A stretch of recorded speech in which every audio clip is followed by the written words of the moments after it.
memang cukup berbeda, di mana munculnya Saber, Min Sitar juga yang sekarang udah mulai ramai lagi untuk digunakan.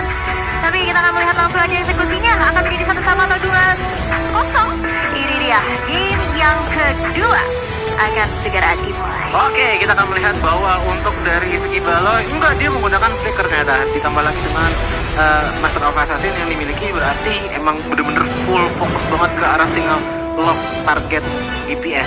Sementara kalau kita melihat dari masing-masing jungler, menurut Choji ya, pertemuan antara Fredin dan juga Lancelot itu sebenarnya lebih diuntungkan ke arah Lancelot selama jempolnya lebih cepat dibandingkan dengan Energy Eruption. Ya, tapi walaupun Lancelot agak sedikit terhambat ya dengan adanya sisi-sisi dari Fredrin, tapi kita akan melihat dari segi durabilitas ya. Katanya dengan Fredrinnya pasti akan lebih lagi dekat. Baloi sekarang sudah langsung saja mengeluarkan Flying Sword untuk mengusir mundur pergerakan Dewa United masuk ke area Little Wonder. Dan lihat ini dia zoning out yang dilakukan. Mereka mau coba untuk main agresif karena Sako kali ini harus dipaksa untuk mundur terkena dengan adanya sebuah Curse of Crow yang membuat efek stun juga lagi-lagi dibalas dengan Void Crystal. Dan lihat di berbagai lini Kingslade mereka coba untuk memegang kendalinya dengan permainan yang cukup agresif. Oh sih, Baloi bikin bete banget sih, walaupun dia nggak kemana-mana ya, tapi putaran helikopter ini udah ngeganggu ataupun seenggaknya ngepoking aja tuh udah menjadi salah satu hal yang sangat ngebantu. Dan bahkan walaupun damage-nya nggak ada pun, seenggaknya 4 kali aja kena balik-balik dia, itu udah ngurangi defense dengan cukup signifikan. Tapi Aboy untuk kabur sekali-sekali nggak bisa karena terkena vengeance yang dimiliki oleh Dixon. Iya, karena masih level 3 juga ya, walaupun ada wings by wings tapi langsung dikejar, vengeance-nya melewati tembok. Terlihat di arah bottom lane yang kita tahu dari kedua belah gold laner Kadera terlihat unggul ya untuk memegang kendali atas laning di arah bottom. Tapi tato yang pertama akan segera muncul. Oke, tato pertama akan segera muncul dan melihat dari segi power masing-masing tim. Untuk di arah early-nya saja akan mengatakan bahwa untuk dengan adanya level 4 seperti ini, Kingslade memiliki advantage dengan adanya Baloi menjadi single target DPS. Untuk apa tujuannya? Ngambil ke arah lananya itu tinggal di finishing aja sama teman-teman Kingslade yang lainnya. Itu udah jadi fix damage banget. Sementara kalau kita lihat dari Dewa United, damage utamanya ini baru dari Dixon aja. Dan dari dia, wah, dan bahkan Kingsco udah mulai dibuka juga dengan Fear Ice Strike keluar dari arah belakang, membuat dari Dixon kali ini harus dihilangkan untuk pertama kalinya. Walaupun perperangan di area tanpa masih kian berlanjut, Looknya terkena endborn. Tapi lihat, dengan adanya satu more retribution yang on point dari Hades, berhasil untuk mendapatkan tato plus point pick off terhadap Wanaya sebagai jungler dari Dewa United. oke, itu adalah satu posisi yang bisa dibilang kurang baik yang dilakukan oleh Dewa United, khususnya dari Kings. Karena dengan dia berada di situ, otomatis menjadi jembatan juga untuk menumbangkan ke arah Lanayanya. Tapi yang nggak akan tumbang adalah keseruan dari ESL Snapdragon Pro Series, karena langsung aja kalian tonton nanti di tanggal 21 sampai 23 Juli di Istora Senayan Jakarta. Dan gimana cara nontonnya? Langsung aja cari tiketnya di link yang di bawah, dan tiketnya dimulai dari harga Rp20.000. Murah banget ya, jadi langsung tunggu apa lagi, jangan sampai kehabisan. Dan kita akan melihat kembali keseruannya terlebih dahulu untuk di Open Finals ya, dimana perebutan tiket menuju ke challenge nantinya. Karena dalam keadaan seperti ini Kingslade mereka udah kehilangan 1 poin dan mereka udah reset, dan mereka bakal coba untuk main tabrak balik. Mereka agresif banget dengan berbagai macam keunggulan yang bisa mereka manfaatkan di 3 sisi berbeda. Tapi itu dia, ada single burst target menuju ke arah Baloiski, terkena Rovek juga. Namun di sisi berlainan, Kadera yang berhasil untuk mendapatkan 1 buah terpadu dalam bottom lane. 1v1 situation, tapi nampaknya Hades gak bakal diberikan jalur untuk bisa nge-backup keberadaan dari Kadera. Tapi di sana sebenarnya udah mulai menutup dan bahkan ditarik menuju ke arah mid lane turret dari Dewa United, tapi untungnya masih ada yang dilakukan. Wow, dan itu dia, ada sebuah pergerakan dari Luke mencoba untuk menarik keberadaan dari Dixon, tapi langsung sigap dengan adanya sprint Nah, itu yang ditunjukkan yang dimiliki ya. Jadi ya dia nggak ngedes, tapi dia lari. lari aja udah gitu. Emang nggak boleh ngedes tapi masih bisa lari. Tapi Karena harus cepat-cepat dalam keberadaan Pacitar. Kita lihat ada single target kembali di mana kedua belah roamer menjadi nyawa yang harus dibayarkan satu sama lain. Tapi ada Puncture, Hades yang ditahan keberadaannya dengan ada Kings kali ini.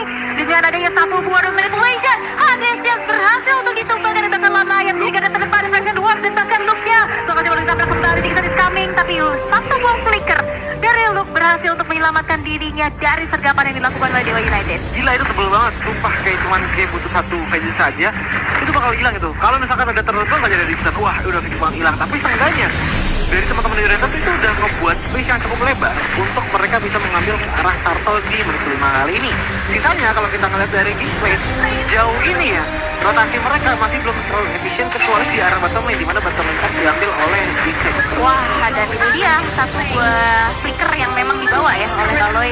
Dengan adanya Sergapa terlihat Sako kali ini berhasil untuk menyelamatkan dirinya karena Caldera terkena dengan adanya Endborn dari sebuah Ocean Oddity ya, Breath of the Ocean-nya juga.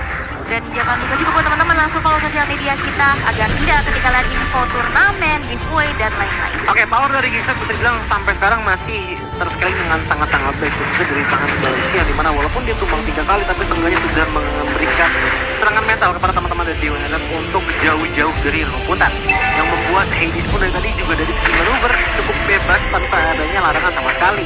Yang lebih nggak kelihatan jelas adalah Caldera, walaupun dari segi KD-nya masih 0-0-0, tapi dengan adanya karena yang bisa diambil, ini udah ngebuat dari segi network dari masing-masing tim berada di angka 2000, which is lumayan besar untuk di 6 menit.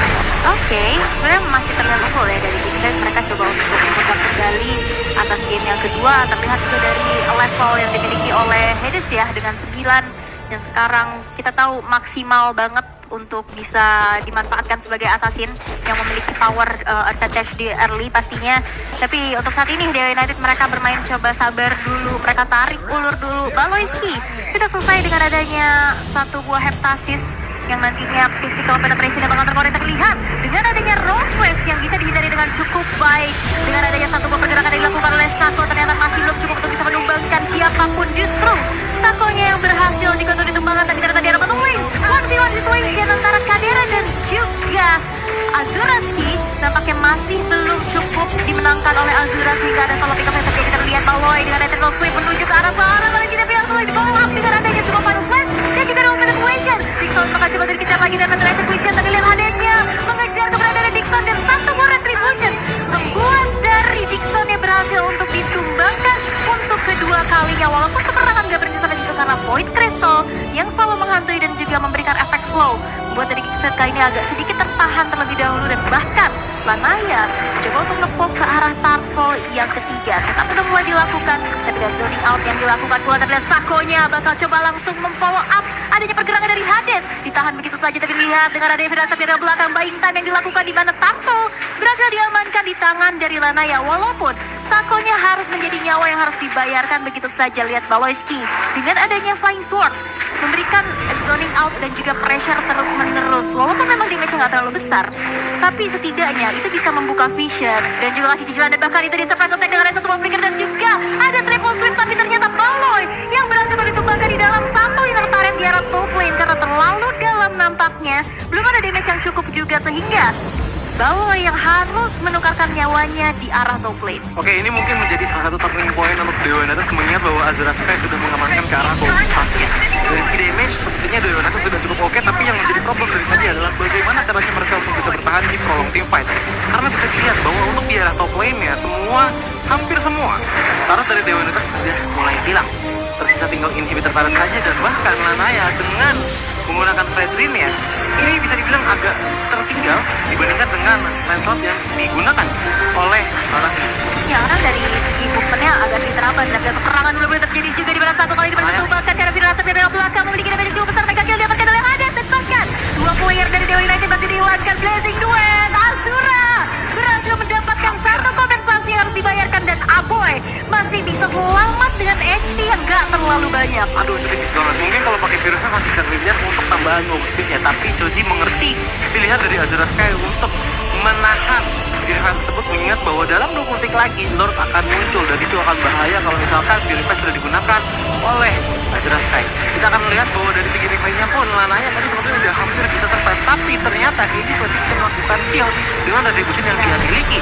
Dan selanjutnya atau ada Blazing Duet yang dimana itu benar-benar tipis banget untuk bisa mengejar ke arah Aboy, tapi ternyata ada Torpros yang menutup pergerakan dari Cloud, membuat dia pun tidak bisa bergerak lebih dalam lagi untuk mengejar ke arah Aboy yang darahnya tinggal mungkin satu kali hit saja. Tapi sebenarnya dari kedua belah Roman sama-sama hit or miss ya sih, kayak bener-bener ya kalau misalkan emang nggak dapat poin pick off-nya, ya udah gitu loh, nggak bisa melakukan hal yang terlalu banyak lagi. Walaupun sebenarnya di sini Baloysky terlihat lebih punya keunggulan ya dari segi flying sword-nya yang untuk setidaknya ngezoning aja sih. Walaupun nggak punya damage yang gede kan, dia coba buka vision juga.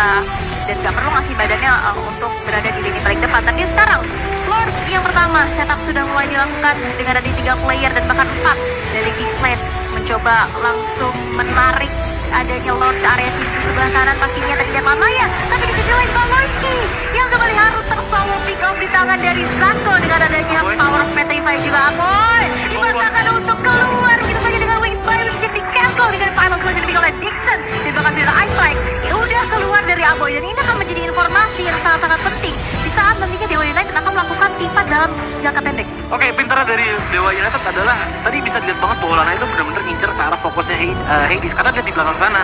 Konsili yang dimiliki oleh teman-teman dari Dewa United itu ngejar ke arah Abu supaya menghilangin kata Strike-nya. Wow, dan bahkan real manipulation mulai dibuka juga di sana. Kingskull, Luke bakal coba menarik keberadaan dari Dixon dan bahkan Lordnya kali ini bakal coba untuk di-take over, bahkan Dixon kali ini berhasil untuk ditumbangkan. 3 player yang tersisa kalah dari segi jumlah dengan adanya satu lagi sergapan triple sweep terconnect membuat dari Zako kali ini berhasil dihilangkan. Begitu kemudian oleh Naya tersisa Kay sendirian aja, tapi lihat Kadera is coming tapi masih bisa mundur dengan adanya sebuah Purify yang di-trigger untuk bisa menambahkan movement speed-nya untuk mundur terlebih dahulu. Oke, Lord di menit 11 sepertinya bisa diambil oleh Kingsland dengan cukup mudah tanpa adanya konteks sama sekali, mengingat bahwa Dewa United semuanya sudah hilang kecuali Case, dan tiba-tiba 2 Athena pun langsung diambil oleh Dewa United khususnya dari Lamaya dan juga dari Dixon.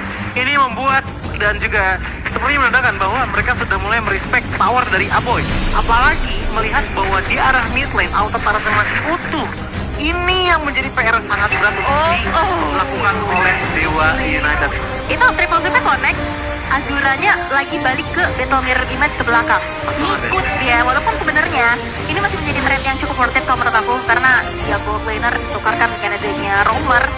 Walaupun kalau istrinya harus tumpang, tapi lihat Azuraski di sini benar-benar ketahan banget, dia harus 4 kali terpick off, dan kita tahu Cloud ini adalah hero yang cukup item dependent. Di saat dalam keadaan under dia nggak punya power spike-nya, ini agak cukup sulit. Tapi tadi sebenarnya udah kelihatan belum sih kalau dari Azuraski itu sempat menggunakan BFA-nya, karena dari tadi Doji belum mulai BFA-nya cooldown.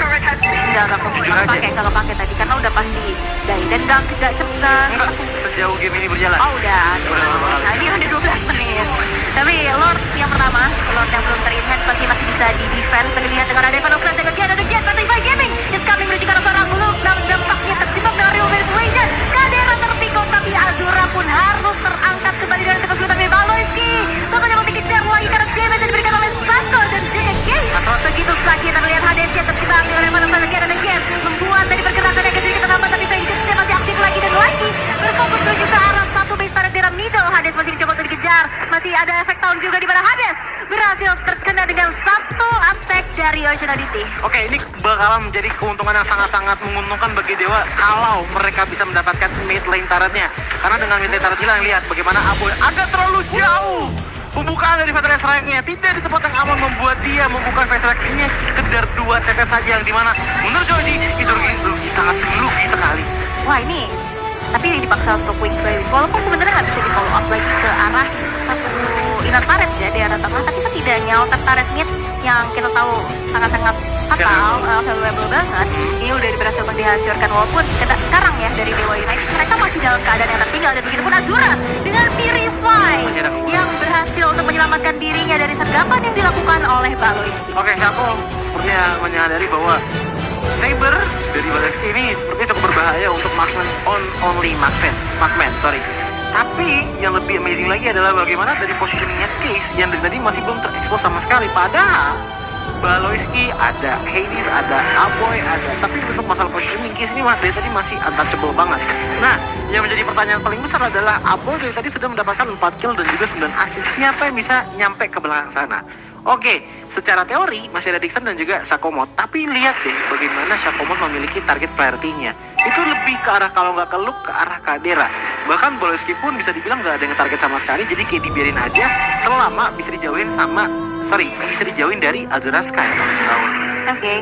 Tapi ini kita bisa lihat juga ya, sebenarnya dalam keadaan yang masih unggul dari Kingsland, mereka harus hati-hati karena perlahan tapi pasti Dewa United juga udah mulai mempersempit dari segi ketertinggalannya, dan bahkan ini dia satu poin pick off yang begitu mahal di mana Azura berhasil ditumbangkan, dan begitu pada Zako terkena dengan ada sebuah Mirror Ice Strike. Hades masih bisa mundur, tapi Baloy kali ini terjebak sendirian begitu saja. Lana yang termental dengan pergerakan dari Kadera dengan level 15 yang sekarang sudah dimiliki. 3 player hilang dari Dewa United membuat membuat Case dan Dixon masih menjadi penyelamat terlebih dahulu untuk Dewa United. Mereka bisa bertahan dan membuat X-Blade mengeksekusi Lord terlebih dahulu. Iya, walaupun kita bisa lihat bahwa dari segi masing-masing roamer ya, Shaco dan juga Goleski mendapatkan kill point yang cukup berbeda. Dia akan mengatakan dengan pasti dan juga sangat nyaman mengatakan bahwa Goleski ini walaupun dari deathnya 10 dia lebih impactful dibandingkan dengan Chacomon. Kenapa? The power of mental breakness-nya ini loh, arah Azraska yang membuat dia mendapatkan KDA 261, bayang. Benar-benar itu case. Dia mepet-mepet tembok loh, kena itulah dua kan Kadera dijebak. Dan ternyata masih bisa mundur dengan adanya satu body yang dimiliki. Tapi lihat dengan adanya sebuah basic duet. Lumpia terjebak sendirian di depan sana. Membuat satu tukar satu antara Sako dan juga Lum. Terlihat Azura bertahan sendirian. Tapi dengan adanya satu buah pergerakan di mana Hades masih bisa punya puncture dan juga mental execution untuk mundur ke arah belakang. Iya, bahkan lihat di arah bottom lane, Minum pun juga sudah mulai berjalan dengan sangat-sangat banyak dan mid lane dari arah mid lane. Menit ke-15, Lord sudah enhance. Ini bakalan menjadi salah satu Lord dengan charge attack. Problemnya adalah dari teman-teman Dewa United, mereka nggak punya high ground yang sebegitu kuat. Apalagi mengingat bahwa Kiss menjadi salah satu target utama dari X-Blade dengan adanya DPS dari seperti Kadera. Baloynya bakal nyari backline-nya, Baloynya bakal nyari siapapun yang ada di lini belakang. Tapi lihat dengan adanya satu pergerakan di mana Lanaya yang menjadi garda terdepan untuk Dewa United. Mereka masih bisa untuk pertandingan dari 2 poin saja. Walaupun dengan adanya sebuah rompes menuju ke arah